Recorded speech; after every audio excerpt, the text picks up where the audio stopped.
I heard the splash first, the unmistakable plop of something heavy hitting the water. When I ran out to my dock with my fishing pole in hand, I found myself face to face with a brand new wrought iron gate, gleaming under the sun like some smug monument to absurdity.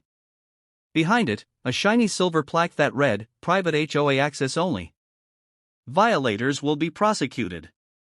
My dock, my lake, my property, blocked off like I was some trespasser in my own backyard. And the best part? A security camera pointed straight at me, blinking red like a robotic middle finger.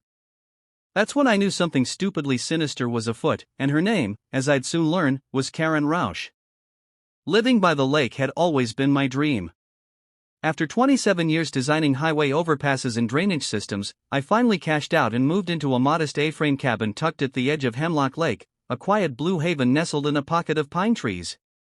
My backyard sloped gently into a patch of reeds that opened up into the water. Every morning, I'd walk barefoot out to the old wooden dock, thermos in hand, and fish in the mist.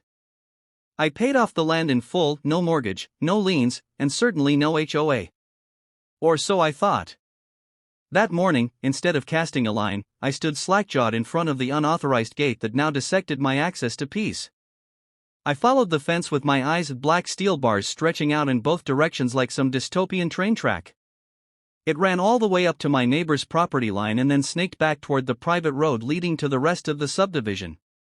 Who the hell installs a fence around someone else's lake access without a single knock on the door? Later that afternoon, the answer came striding up the gravel path in the form of Karen Rausch, HOA president, clipboard clutched to her chest like it contained the 10 Commandments. She wore a stiff lavender blouse, wedge sandals way too ambitious for gravel, and an expression that could curdle milk. Before I could get a word out, she smiled one of those tight-lipped smiles and gestured toward the gate like she was presenting a grand prize on a game show. "Hello there. We've installed a protective barrier around the lake access," she said, as if announcing a town-wide bake sale. "Strictly for residents within the association. You understand, of course. Liability concerns." I blinked. "I live right there. This is my lake access." Karen cocked her head and laughed like I'd said something charming but wildly incorrect. "Well, technically, the access strip sits on a parcel now maintained by the Hemlock Shores Homeowners Association. You must have missed the notices we sent." "Several." She tapped her clipboard and held it like a shield. "Safety first, right?" I could feel my blood pressure spike so hard it buzzed behind my eyes. "Karen, I didn't get a single notice. And how did you even get permission to build this? That land's not part of your HOA." "Oh, but it is now," she said sweetly. The HOA acquired the lease last fall. It was previously managed by the old bait shop owner, bless his soul. Since he passed, it reverted to open bid. We secured it and redesignated it as common HOA property. I stared at her, trying to understand the contorted logic of it. The bait shop, of course, a narrow strip of land between my property line and the lake that had once housed a rickety shack filled with minnows and soda cans. I'd always assumed it was included in my deed or county easement. Turns out it wasn't, and this woman had slithered in and leased it out like a hawk snatching a rabbit. "Let me guess," I said, voice tight, "you didn't tell anyone who lives nearby." It was discussed in our October meeting. Fully above board, she chirped. "You're welcome to submit a formal appeal, though as a non-member, I'm afraid you won't have voting rights." I was stunned. I wasn't even part of the HOA. I'd bought the land years before the subdivision crept in. Yet somehow, this neighborhood Napoleon had managed to rope off my lake access and declare it private HOA territory without even knocking on my door. The next day, I tried to cut through the gate. I brought my bolt cutters like some renegade freedom fighter, snipping at tyranny. I barely got through one link before Karen showed up with a security guard in tow and called the sheriff. To his credit, the deputy looked just as confused as I was. But after checking property maps, he confirmed that while I owned the cabin and surrounding land, the parcel with the dock and gate was technically under HOA lease. I couldn't believe it. Karen watched it all unfold like she was sipping a martini at the opera. By the end of the week, a warning sign went up, "Do not trespass. $1,000 fine." And that ridiculous camera kept blinking, watching my every move. I tried going through the HOA board, attending one of their meetings. It felt like walking into a soap opera run by suburban villains. Every person was either terrified of Karen or completely hypnotized by her delusions of control. One guy said, "You're not on the lake list anymore." I almost laughed. What the hell was a lake list? Then came the kicker: Karen had the only key to the lock. For a few days, I sulked. I mean, what could I do? Hire a lawyer and bleed thousands trying to reclaim a tiny sliver of land with a gate on it? Dig a tunnel under the fence like a cartoon prisoner? I even considered building a floating dock off my own shoreline and launching a kayak invasion just to make a point. And then I saw it. A for sale sign posted discreetly on the parcel next to the gated strip, the same land Karen had leased, split by legal quirk into two narrow lots. I pulled out my phone, called the number, and talked to a real estate agent who practically begged me to make an offer. The seller? An elderly woman living in Alaska who inherited the land from her late husband and forgot it even existed. That night, I sat on my porch, sipping coffee under the stars, watching the gate glow faintly in the moonlight like some smug steel totem. And I started to grin. If Karen wanted control so badly, she was about to get it, just not the kind she expected.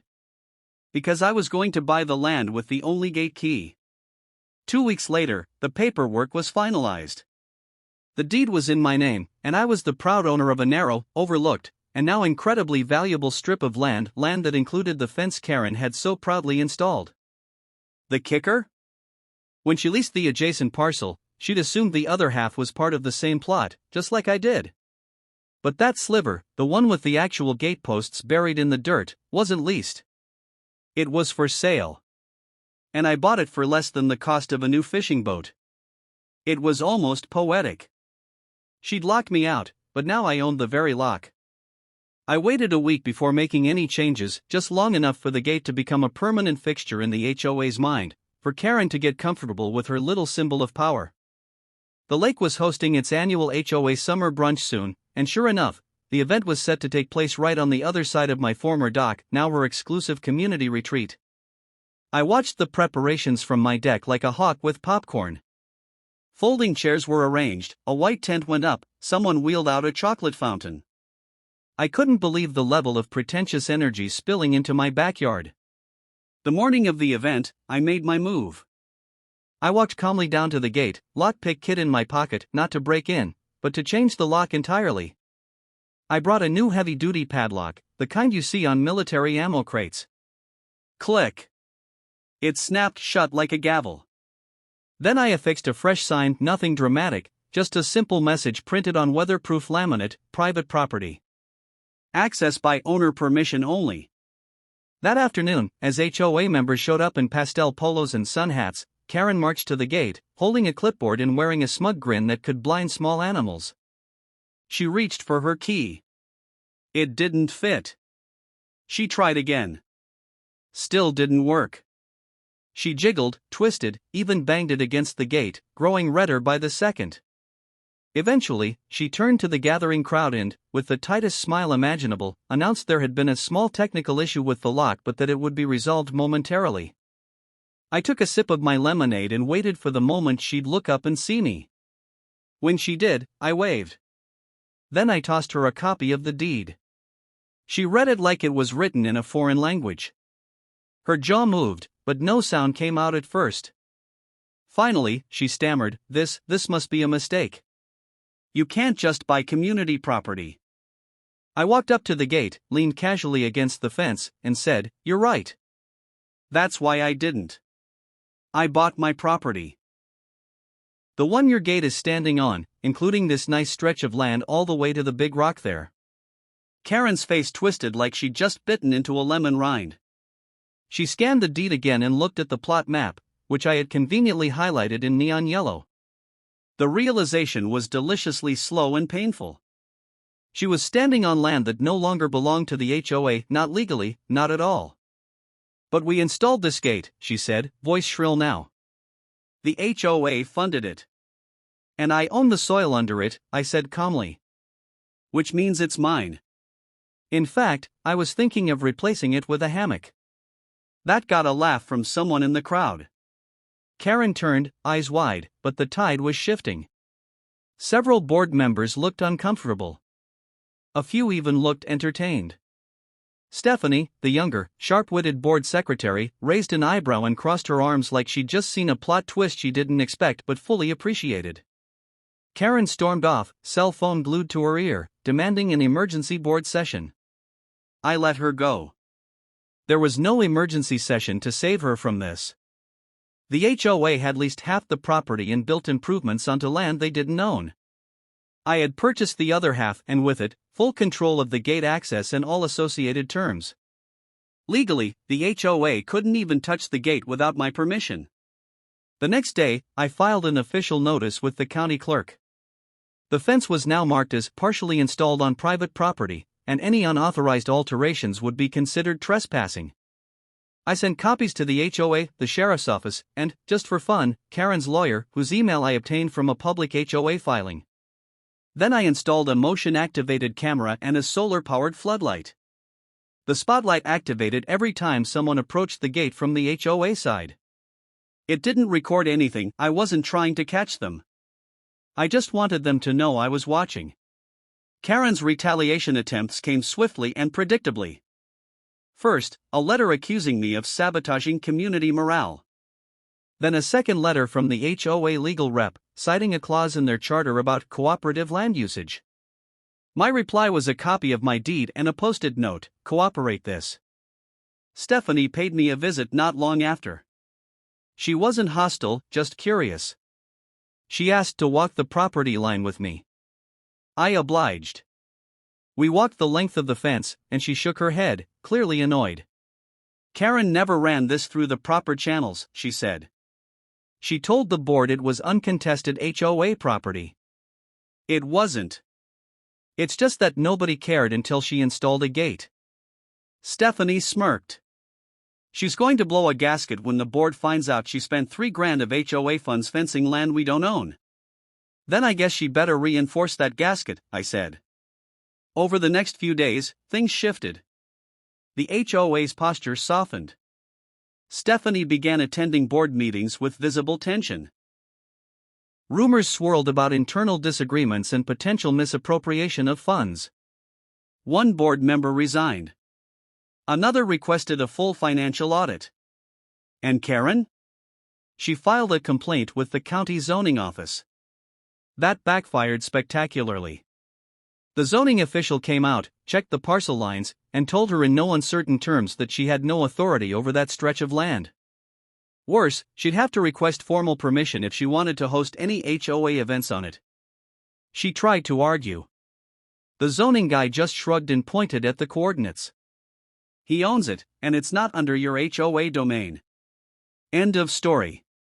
By the end of the week, Karen attempted one final desperate move. She hired a locksmith to change the gate lock again. The guy showed up, looked at the gate, checked the property markers, and called me. I walked down with a bag of cookies and a receipt showing I was the property owner. The locksmith laughed, took a cookie, and left without touching a thing. That night, I installed a fishing chair behind the gate, sat there with a cooler and a book, enjoying the breeze. Occasionally, HOA residents walked by, looking sheepish. A few waved. One dropped off a six-pack and thanked me for standing up to the nonsense. It wasn't about revenge anymore. It was about principle. If Karen wanted control, she could go find it somewhere else. Here, on this side of the gate, I was the one with the key. By the time July rolled around, the battle lines were drawn in invisible ink only visible to those of us living it every day. The gate had become more than a physical barrier. It was a symbol. For me, it stood for boundaries, ownership, and the sweet taste of poetic justice. For Karen, it was a humiliating monument to her overreach, a daily reminder that her grasp had exceeded her reach. But just because she'd been beaten on the ground didn't mean she was done. Oh no. She had plans.